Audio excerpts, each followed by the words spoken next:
கேரளாவில் அந்த சர்மிளான்னு ஒரு பொண்ணு தூக்கு தண்டனை கொடுத்துருக்காங்க மக்களை. ஆனால் வரவேற்கத்தக்கது தான். ஆனால் என்னன்னு கேட்டிங்கன்னா, இதை விட பயங்கரமான பாவம் செஞ்ச கொலைகாரங்களும் குற்றவாளிகளும் இங்கே இருக்குது. இதே தமிழ்நாட்டில் இருக்கிறாங்க மக்களை. தமிழ்நாட்டில் இல்லை, கேரளா எல்லா இடத்துலையுமே இருக்கிறாங்க.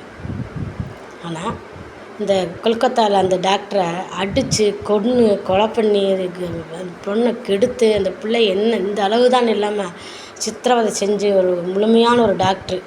அந்த டாக்டர் வந்து எத்தனையோ பேர்த்துக்கு அந்த ஒரு நன்மை கிடைக்கும், எத்தனையோ பேர்த்துக்கு உயிர் பிச்சை கிடைக்கும். அந்த டாக்டரை கொன்று அவனுக்கு என்ன தண்டனை கொடுத்துருக்காங்க மக்களை. இந்த மாதிரி அநேகர் வந்து இந்த மாதிரி செய்கிறதுனால அவர்களுக்கு வந்து அரசாங்கம் வந்து கண்டும் காணாமல் போகிறதுனால தான் இந்த கோர்ட்டு கேஸுக்கு நனைஞ்சு அவங்க என்ன பண்ணிடுறாங்க, அவங்களுக்கு வந்து ஒரு இதாகி போயிடுது. சலிச்சு போய் அவ்வளோதான், இது எப்பயும் நடக்கிறது தான் அப்படின்ற மாதிரி ஆயிடுது. அதனால் தண்டனைகள் வந்து எப்பயுமே கடுமையாக்கப்படணும். சரிங்களா?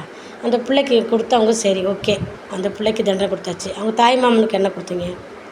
குற்றம் செய்கிறவங்கள பார்க்கலாம், செய்ய தூண்டுறவங்கள அவங்க தான் அதிக ஆக்கினன்னு பைபிளில் சொல்லப்பட்டிருக்குது.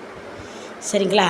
அதே மாதிரி அந்த ஜோசிக்காரன் சொன்னானே, அவங்களுக்கு வந்து உங்களுக்கு 2வது வாழ்க்கை தான் அமையணும், அவங்களுக்கு என்ன தண்டனை கொடுத்தீங்க மக்களை? தயவுசெய்து கோர்ட்டில் உள்ள ஒருத்தர் இந்த என்னோடய வீடியோவை பார்த்தீங்கன்னா தயவுசெய்து ஷேர் பண்ணுங்கள் எல்லாத்துக்கும்.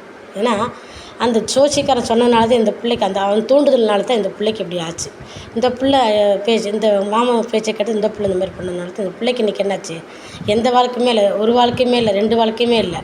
கடைசியில் 2மே இல்லாமல் நடுவில் வந்து அந்தரங்கத்தில் தொங்குறதுக்கு கொண்டு போய் நிறுத்திட்டாங்க. அது மாதிரி ஜோசிக்காரங்களை பேச்சு யாருமே நம்பாதீங்க மக்களை. உங்களை படைத்தவர் மட்டும்தான் நம்பணும். படைத்தவருக்கு தெரியும் உங்களுக்கு என்ன வாழ்க்கை கொடுக்கணும், எப்போ வாழ்க்கை எடுக்கணும், எப்போ முடிக்கணும்னு. அதுக்கிடையில் நீங்களாக உங்கள் வாழ்க்கையை தீர்மானிக்கிறதுனால தான் இந்த மாதிரி கெட்டதெல்லாம் நடக்குது உங்களுக்குள்ள. சரிங்களா? தயவுசெய்து இந்த மாதிரி ஜோசியங்களும் ஜாதகங்களை நம்பி வீணாக போகாதீங்க மக்களை. எனக்கு தெரிஞ்ச ஒருத்தவங்க வந்து நாய்க்கிறவங்க, அவங்க ரொம்ப 40 வயசு மட்டும் அவருக்கு கல்யாணமே ஆகலை. கடைசியில் ஒரு பொண்ணை பார்த்து அவங்களும் இப்படி ஜோசியம் பார்த்து கடைசியில் ஒரு அவருக்கு செவ்வாய் தோஷமே என்பாருன்னு சொல்லிட்டு கடைசியில் ஒரு பொண்ணை கல்யாணம் முடிச்சு வச்சாங்க. கல்யாணம் முடிச்சு வச்சா நல்லா இருந்துச்சா. 3 மாதம் தான் மக்கள் எங்களுக்கெல்லாம் தெரியும். உங்களுக்கு கண்ணால் பார்த்தோம். 3 மாதத்தில் அவர் என்ன பண்ணார், ஒரு ஆக்சிடெண்ட்டில் இறந்துட்டார். அப்புறம் என்ன இவங்க ஜோசியம் உங்களோட ஜாதகம் என்ன மக்கள் இருக்குது? ஏன் இது அவங்களுக்கு தெரியாது? ஜாதகக்காரங்களுக்கு தெரியாதா? இவ்வளோ நாள் சும்மா இருந்தாலும் இருந்திருப்பாரா? ஒரு கல்யாணம் முடிச்சு அந்த பொண்ணு வாழ்க்கையும் போச்சு. அந்த மாதிரி இருக்குது மக்கள். அதாவது நாங்கள்லாம் ஜோசியம் பார்த்ததில்ல, ஜாதகம் பார்த்ததில்ல, எதையுமே நாங்கள் பார்க்குறது எங்கள் வாழ்க்கையை நாங்கள் பாட்டுக்கு நடத்திட்டு இருக்கிறோம் மக்களை. இதை மட்டும் நீங்கள் நடத்துனீங்கன்னா போதும். அந்த நாட்களில் இருந்தாங்க அநேக ஜோசியக்காரங்க, ஜாதகக்காரங்க எல்லாமே இருந்தாங்க. யாராலையும் எதுவுமே செய்ய முடியல. சரிங்களா? அதனால் தீர்க்க தரிசனம் நம்பி ஒவ்வொரு ராஜாக்களும் ஒவ்வொரு வேலையில் தீர்க்க தரிசனம் கேட்டாங்க. ஏன்னா தேவ பிள்ளைகள் மூலியமாக தீர்க்க தரிசனம் கிடச்சிது. அதை கேட்டு அதன் பிறகு நடந்தவங்க தான் இன்றைக்கி மட்டும் பைபிள் இடம் பெற்றுக்கிறாங்க.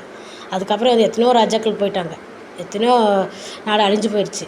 ஆனால் சரி, அவர் பேச்சை கேட்ட இன்றைக்கி எகிப்து இன்றைக்கி நிற்கிது, இஸ்ரேல் இன்றைக்கி நிற்கிது.